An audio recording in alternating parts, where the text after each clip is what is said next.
Hello, Peekers. Welcome back. I'm Miranda.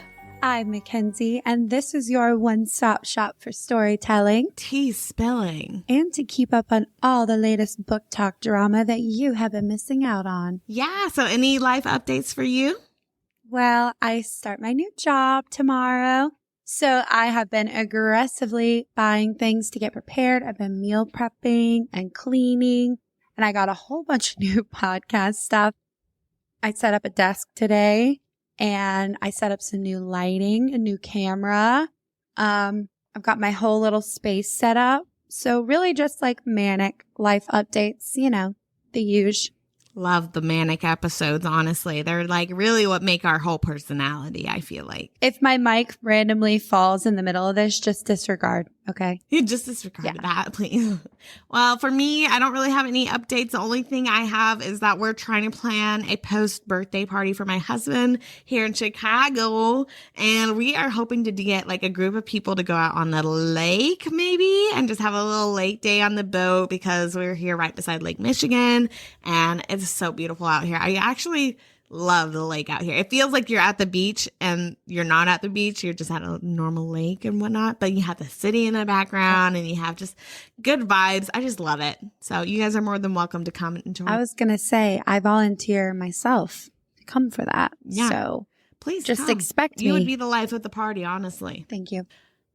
Okay, so today we will be talking about Sarah J. Maas's Crown of Midnight's chapters 11 through 19. But first, let's do a quick recap of where we left off so far. Celaena has been ordered to kill Archer, and she has until the end of the month to do so. Elena left a message with Mort, the door knocker, saying that her job isn't over and that there's still an evil that needs to be stopped. Celaena saw some spooky creature roaming around the hallways of the castle, but she hasn't done any more investigation on them yet. Chaol and Celaena are definitely into each other, and Dorian can see this and is low-key salty about that. And I believe that's almost everything. Did I miss anything? No, I think you covered it. Lots of tea about to be spilled, hopefully. Yeah, no, seriously. I'm excited. I always say this in every episode, but I'm like, things really start to wind up here. I'm like, things just keep on coming. I do feel like, especially from Assassin's Blade, like every book does have a nice little pickup. Yeah, absolutely. So, where we pick back up in this story time, Celaena was telling Archer that she was sent by the king to kill him. So Archer's freaking out. He's like, whoa, whoa, whoa, whoa. First of all, do you know who I am? I am not some ringleader of some rebellious organization. He's terrified of Celaena, so he spills the tea on how one of his clients, Davis, has been building a group of people who still believe that Aelin Gallianthus, the rightful heir of Terrasen, is still alive and raising an army against the king. Archer's like, if you want to snoop, I might be able to get you into Davis's office during this ball that's being thrown tomorrow evening. So obviously she agrees because we all know that the best detectives are women, obviously. The best detectives are 1000% women. If you need to find someone, if you need to find something, ask your girlfriend, ask your mom, ask your sister. They will do some detective sleuthing for you. Also, I'm pretty sure it's Gallianthus. Gallianthus. Well, unfortunately, the peekers are going to hear Gallianthus. Gallianthus. Gallianthus. It's fine. Everybody say it however you want. No hate, okay? I will hate from the sidelines. But I do think we've already been saying plenty of things wrong at this point. We truly could not have chosen a worse book to start out with for name pronunciation. Like the names in this are just ridiculous. I'm really trying my best, but I am quite literally an idiot. So,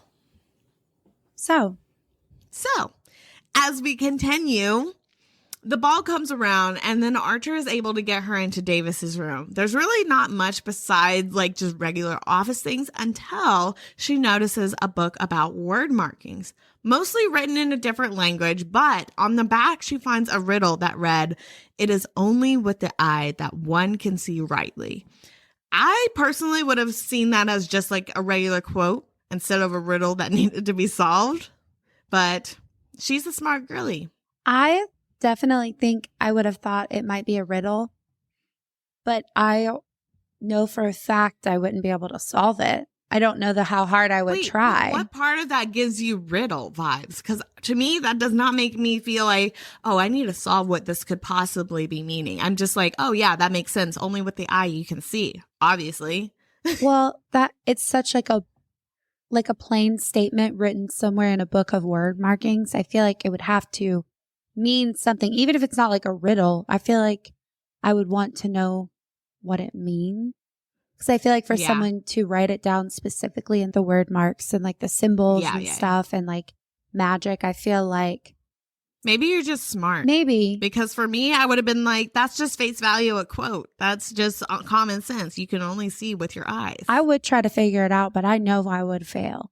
So. Okay. So she sees this riddle and she's like, okay, what the heck does this even mean? And how the heck does Davis have this book, first of all? Because also, there shouldn't be any books about magic in the first place because the king has ordered everything about magic, anything relating to magic should be burned. So the fact that she was able to find this on top of the already book that she found about word markings, the Walking Dead, I believe it's called, this is really suspicious. Like, why does this guy have another book about word markings? So she's looking at this and she's like, this is interesting. I'm going to keep snooping around, see if I can find any answers. But as she's snooping his office, Davis walks in and she immediately is playing damsel in distress. She's like, oh my gosh, I can't believe this. My cover story. I got to play the cover story. Some housemaid just let me in. My fiance, he just said that he wasn't into me anymore. He left me and I'm just like so upset and so humiliated. I just can't believe this happened to me. And Davis is like, ew, quit crying, get out of here. And he starts walking her towards this door to get out of the office. But then he pulls a fast one on her as she's reaching for the door. And obviously she gets him pinned first and she's got him on the ground, but not before she got cut by the dagger he had in his hand. And he tells her two things. One, he knew she was lying because no one had the key to his office besides him. And two, the dagger that he cut her with was dipped with Gloriella, which is the same poison that Farron had used to paralyze her when she was caught with Sam. That is both symbolic and also so terrifying because she knows how quickly it works too. She's already got herself in so many sticky situations before. This girl can just not stay out of danger. No, and that's exactly the issue. She's panicking because she's like, if I get caught again, I'm going to lose my job. I got to hurry up and get out of here before this poison sets in because it's already setting in. And Davis is able to break free out of her little pen that she had him in. And then Celaena's like, okay, well, I need to go ahead and cut this shit. I'm not trying to play around anymore. I need to get out of here before anybody's able to catch me here with him and pin me to his murder. So she slices his throat. She gets a dagger. She slices his throat. It's Kill Bill. Blood is spewing everywhere. And she's like, okay, now I need to skedaddle. I need to get out of here. And she sneaks out pretty quickly. And that's when the guards catch her. His guards catch her. And they start chasing after her. She's running through the city and she's trying to make sure she gets in okay. Because if she goes in through the front gates, it's going to be a pretty obvious scene when she passes out and she's like bloodied up and everything. So she can't go through the front gates. She decides to go through the side barracks, which is like the guards barracks. And she's pushing through everybody, getting through this crowd of people in the guards barracks. And she opens this door in the back of the room and she's like, Gail. Gloriella. And then she passes out. I feel like it really said something, though, that Chaol was the person that she chose to go to. Like, that was the person she was like, I need to get to them. They'll help me. Not Dorian, not anybody else, not Nehemia. It was Chaol. But do you think she intentionally meant that, or do you think she was just trying to find, like, a secondary route? I think so, because in the book, she said something like, I need to go somewhere to be safe. And she could only think of one person. I think it was as much of a like instinct as it was a choice. No, I definitely agree. I do think that she was subconsciously choosing Chaol because he would keep her safe and everything. But so she passes out.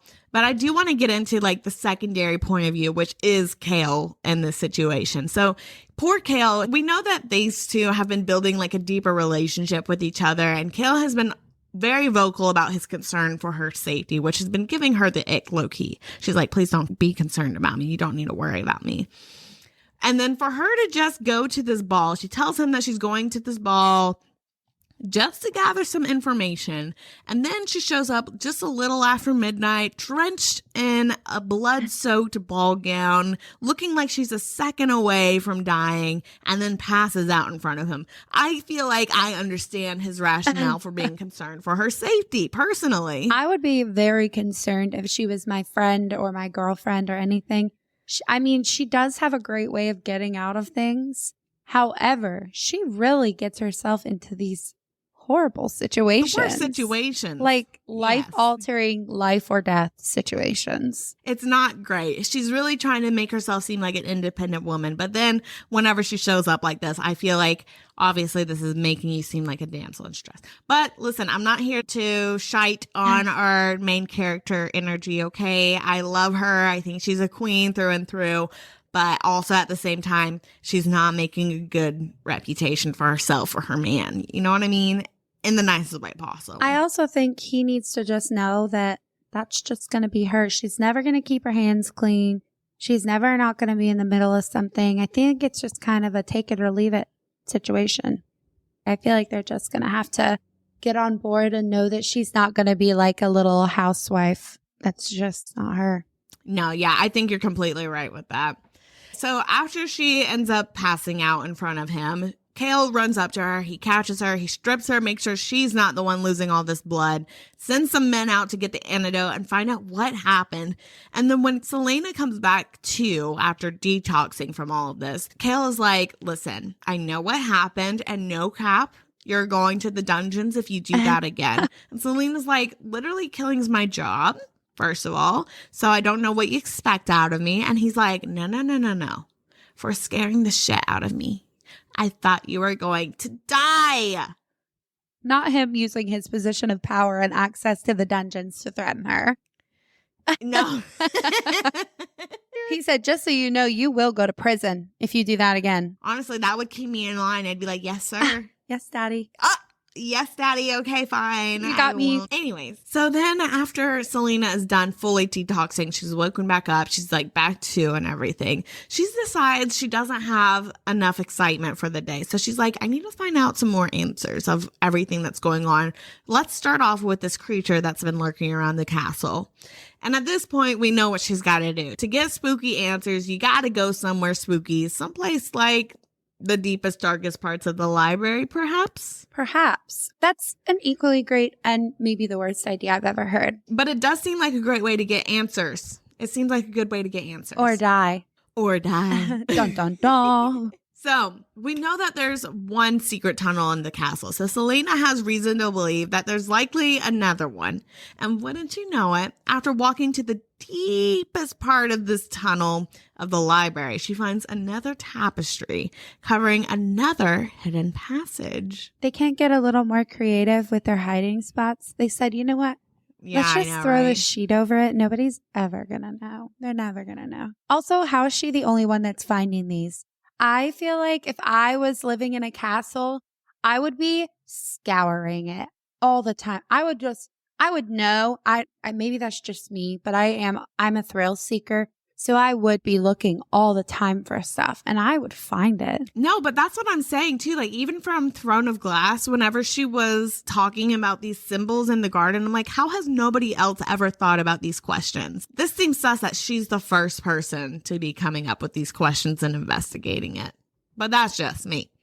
I'm gonna just go meander in the library, look around for some secret things, and then she just finds one. It's giving main character energy. She said, "Oh my God, another sheet on the wall. I wonder what's behind it." Yeah, so then she moves it, and then she looks through it, and then she pushes through it. She finds another passage, she pushes through it, and it's a bunch of old office stuff, another dead end, essentially.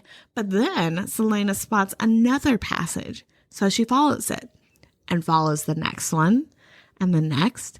She gets so deep into the old part of this castle that she starts to see art murals depicting fae, magic beings, meaning she's probably deeper than the original castle.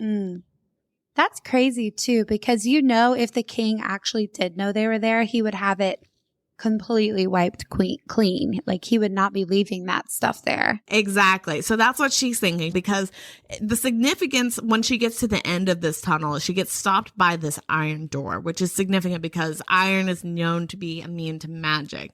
So the question is, what could be behind here, and does the king actually know about it? That's the big question at the end of this. I feel like if he really did know about it, for him to leave that in his castle would be really hypocritical of how aggressive he's being toward magic and magic wielders, and everything about it. So my gut tells me he doesn't know. It's just so surprising that she's able to find all this stuff. That's just me. Also, yeah, if she tries to open that door, she's an idiot. Let's just say it, that she's an idiot. If she tries to open the ironclad door, like, just don't do it. No. Okay? Don't do it. Don't do it. So Celaena's trying to open this door, even though it's obvious that it should not be open, when her necklace starts to glow. She drops to the ground, peering underneath this door. She tries to see if there's anything on the other side. And as you'd expect in the creepiest part of the castle, she does see something. She sees two green goldish eyes staring right back at her. She jumps up and she's like, you know what? Well, I think I've seen what I needed to see today, and we will just end this by assuming that that was just a very large rat behind the door. Honestly, that's what she gets for trying to open the iron door. Like, come on. Don't do it. Now, what did you expect to see on the other side? Like, it wouldn't be good. Obviously, if nobody's been down there in a long time and you hear or see something, it's not good. Okay? Not good, whatever it is. Yeah. Not great. And then before we move on to this next scene, because obviously she just saw this giant rat, I need to call Celaena out for being so fucking fake. Because in this next scene, it's such an intimate scene and an emotional scene. And she's just pretending that she didn't just see some creature crawling around in the basement. So just want to preface that. My 2 cents. Thank you in advance. You're welcome. So she goes to this big dinner later on that evening that's being held for Holland's return. And the only reason why she's here is for the main performer that's coming on tonight. It is Rena Goldsmith. Celaena is sitting with Chaol, and during this performance, everyone around them seems super entranced by this music. It's beautiful. But the tea is that Rena is singing a super old song about Fae, which was a really bold move to do in front of the king. That actually is very ballsy. And I feel like to do that, you have to know there's going to be repercussions. And obviously Celaena and Chaol, they have like a really intimate moment that night. They hold hands during the song and they're crying. It's a beautiful night until we switch to Rena's point of view. When we enter her point of view, we're met with the head of her musical companion thudding to the ground and their body being pushed off the chopping block. But Rena knew this was going to happen. She tells the king, "It's been my life goal to get invited to this royal dinner so I can have the opportunity to look you in the eyes and tell you your mission to erase magic is impossible." And she held that strength in her eyes and in her voice as she listed every person who was killed by his doings. And she didn't stop until her final breath.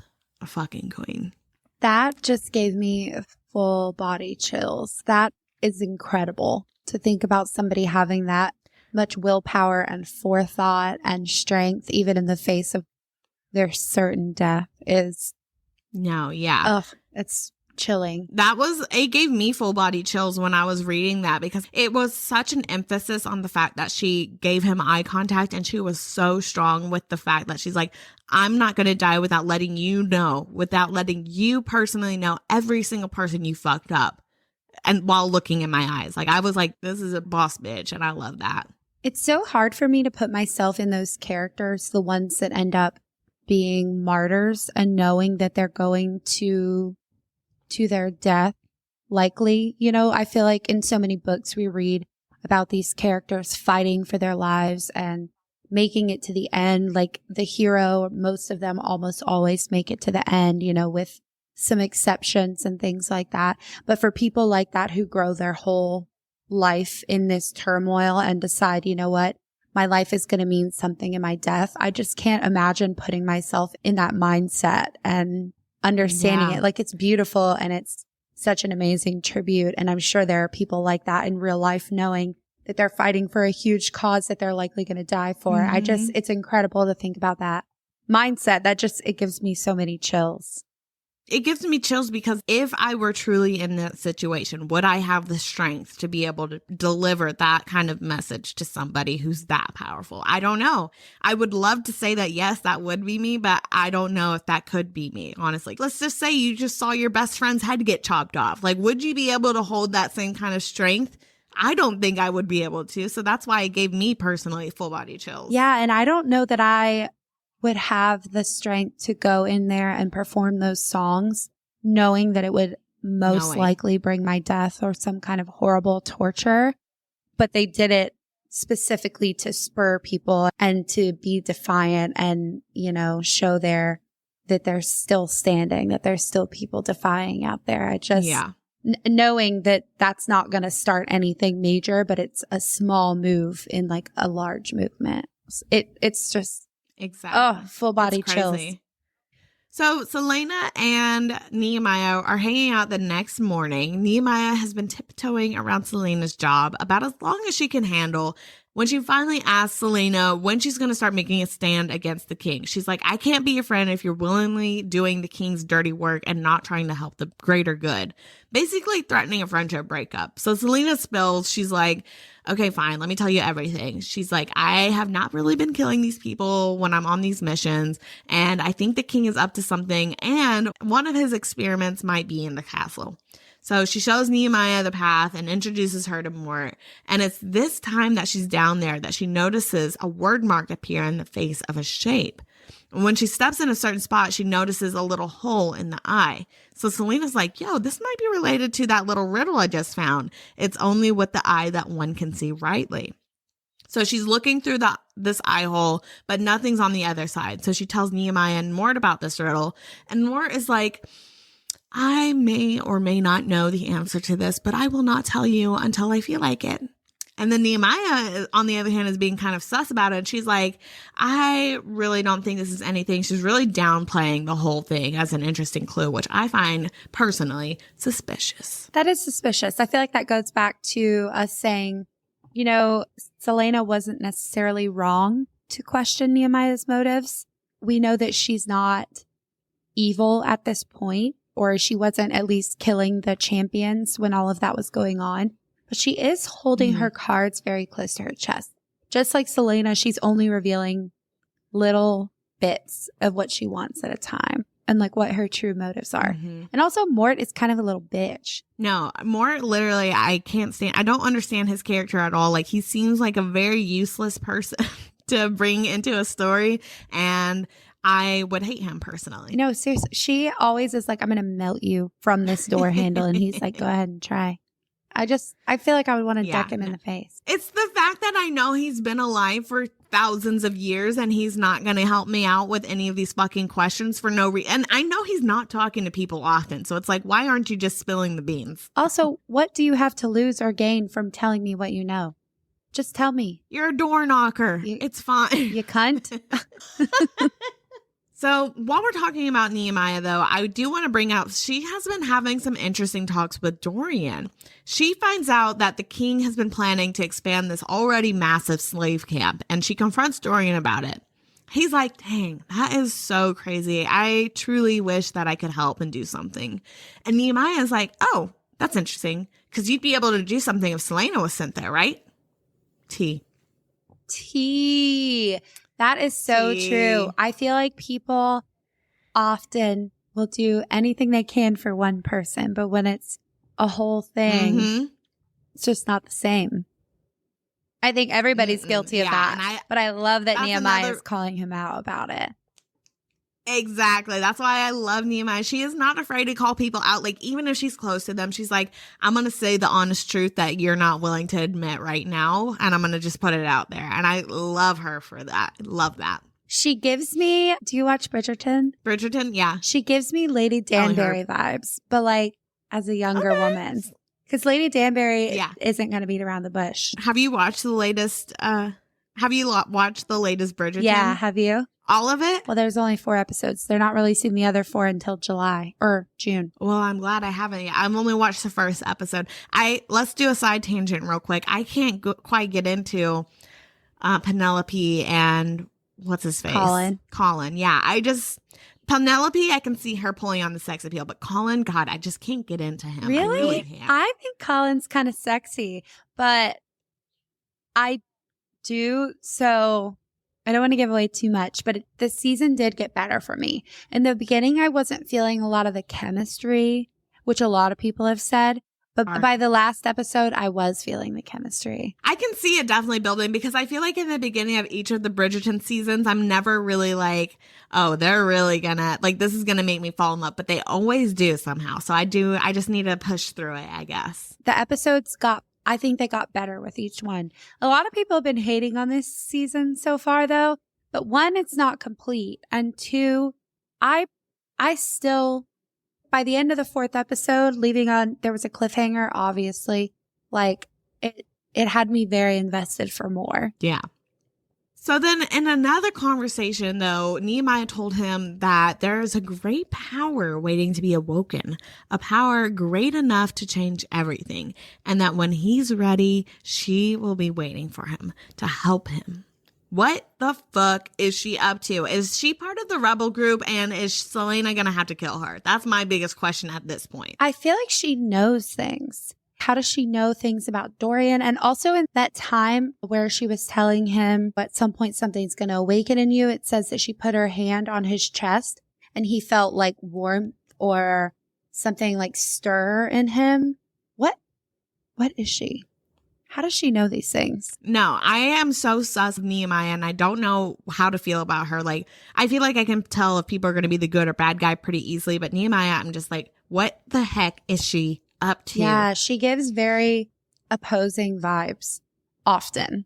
So let's backtrack a little bit about Dorian, because she did say something about the powers. So he has been having some weird things happening to him during this time. Like one night he was having these weird nightmares. He woke up drenched in sweat, but after he got up, when he looked back at his bed, it looked like the bed was covered in frost, which is an interesting development, isn't it? Yeah, it's not like they are in like the coldest time of the year either. It's not like maybe somebody left a window open. They're coming into spring. They're coming into summer. Shouldn't have frost. Shouldn't be snow in the bed. That's not a common, like, oh, okay, that makes sense. Right.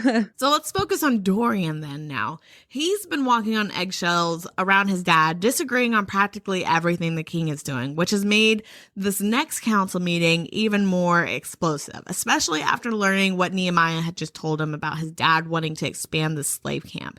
Dorian knew he needed to speak up during this meeting, so he stands up in the middle of this meeting and calls out everyone for being basically inhumane and practically begging for another rebellion to start. And Dorian gets so heated, he eventually gets up, leaves the meeting, and goes down some forgotten hallway in the castle, deep into the original part of the castle where no one's around, and punches a wall. And now here's the thing. I would normally get the ick if a man punched a wall out of anger. However, the ick does not apply when it's a man who potentially has magical abilities. And also potentially makes a stone wall crack. Potentially. Allegedly. Potentially. Allegedly, he might have. And allegedly, he might have also caused, like you said, a bunch of tiny little fractures to happen around the stone. He shattered this bordering window that was around the area, and it went completely around him in a circle. Like, it completely missed him. And to me personally, that sounds to me like superhuman strength and AKA magic. And then Dorian is low-key spooked during this because while he's seeing all this happen, we've learned in his POV that the Havillard bloodline used to have magic, and it's just been dormant for multiple generations. So that's kind of tea. That is. And also, I feel like going back to normally we would have the ick about that. I feel that many things that I have the ick about in real life with real men just don't apply to my bookmen. They just don't. That's true. Irrational. That's a good point to pull out. Not even irrational anger, but over exuberant, over aggressive behavior when something, is morally wrong, stalking, love bombing, things of the such. Right. Just have a different spicy effect on me with my book, You're man. like, I love the toxic. I love it. But then if a real man does that, I'm like, God, get away from me. Don't ever come near You're me like, again. red flag, get out of here. Get out of here. Hiss at them. Skedaddle.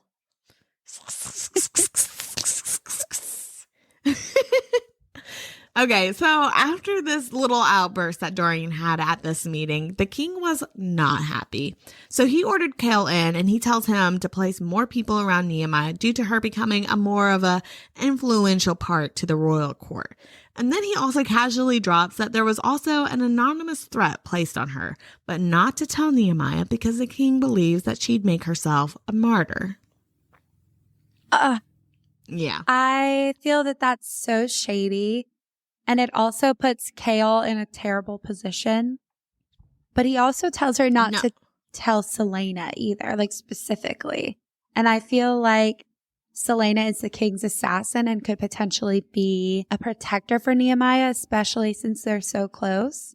Why does he not want her to know? Exactly. And that's exactly what I was going to say. I was like, Chaol was told by the king not to tell the princess and not to tell anyone. It puts Chaol in a tricky situation, long story short, because he thinks that this is some type of test of loyalty because the king knows that Chaol is close with Celaena and that Celaena is close with Nehemia. So if Celaena found out that Nehemia was in danger, she'd probably want to guard Nehemia herself, which makes a long story short that if Chaol told Celaena, then it would be pretty obvious and he would lose his role as the captain's guard. And if he lost that role, he would have basically nothing because he's already walked away from his home and his title years ago. That's so manipulative though. And that's such a triggering thing to throw in the balance if he doesn't have anything to do with it or if he truly doesn't want any harm to come to her. That's such a foul way to go about it and just manipulative and hateful all around. No, yeah. And I think that Chaol can see that too. And he's starting to get the low-key ick about it. But we'll get into that later on as well. So there's this big carnival that's being thrown on in celebration for Holland's return. Dorian, Chaol, and Celaena all run in together as it's getting set up.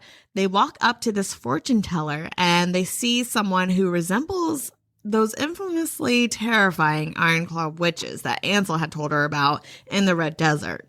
And this fortune teller's name is Baba Yellowlegs. And she gives everyone the creeps. So even more so when she starts to give very vague but specific tellings about each of them. I am not one that believes in that much supernatural stuff.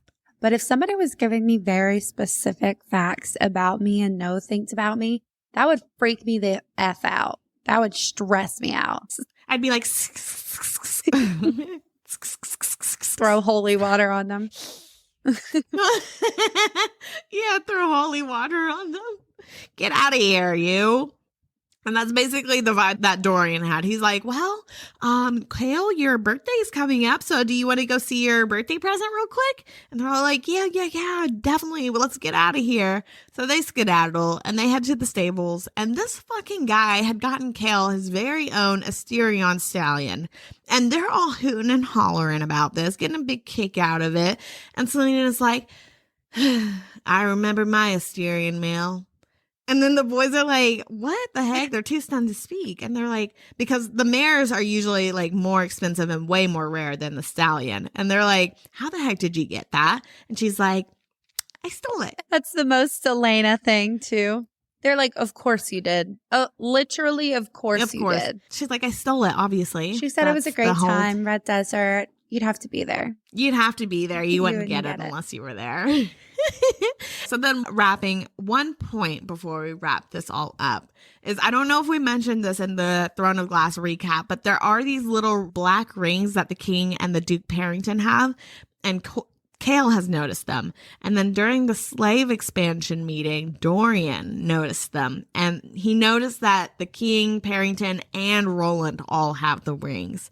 And I feel like there's definitely going to be some type of correlation with this, like, black ring around here. Like, that's going to end up being a big part, I feel like. Just because I've heard it so much. Like, it's obviously meaning something. I just don't know what it means yet. It's really scary, though, like, to think about. Obviously, it's either something symbolic or it's some kind of initiation thing. It's something that links them all together. And if the king and Parrington have them, there's a solid bet that if anybody else has it, they're equally not good. No, yeah. I was like, I feel like if you have the black ring, that means you're the bad guy. Like, that's my initial assumption. I don't know what they mean or I don't know what they do, but I think that means you're on the bad guys team. What are your predictions? Do you have any predictions at this point right now? At this point right now, no. I don't have any predictions because I don't want to say anything further because I know how things are developing right now. So I don't want to give any skewed thoughts until we get more caught up. Because usually in my script write-ups, I will be writing my predictions as I go. But right now, I don't want to say anything because I do know how things are going. And I will say there is a twist that's happening that I did not see coming. And I am intrigued to see how it plays out. So you guys better stay tuned and continue listening. Ooh, tea. Yeah. And then before we finish up this story time or this whole plot peak session, don't forget that we do have our emails open for our bookish battle submissions. So if you or someone you know has a crazy story that's happened and you feel like you could write a little short story about it, please send it to our email. And then once we have, let's say, about 10 subscriptions, we'll start reading one selected story at the end of each episode. We would love to hear your stories. It doesn't have to be well written. Don't worry about punctuation if you're stressed about it. Just write it out, send it to us. We would love to read it. We would love to hear your stories. Also, be sure to follow us on TikTok and Instagram, plot.peak for both of those. And just check out all the memes, all the drama, all of our life updates, and hopefully new and upcoming things with the podcast. Yeah. So that is going to be the end of this week's plot. So next week, come back as we take a peek at Sarah J. Maas's Crown of Midnight, chapters 20 through 29. Well, thank you guys so much for listening. We will see you next week.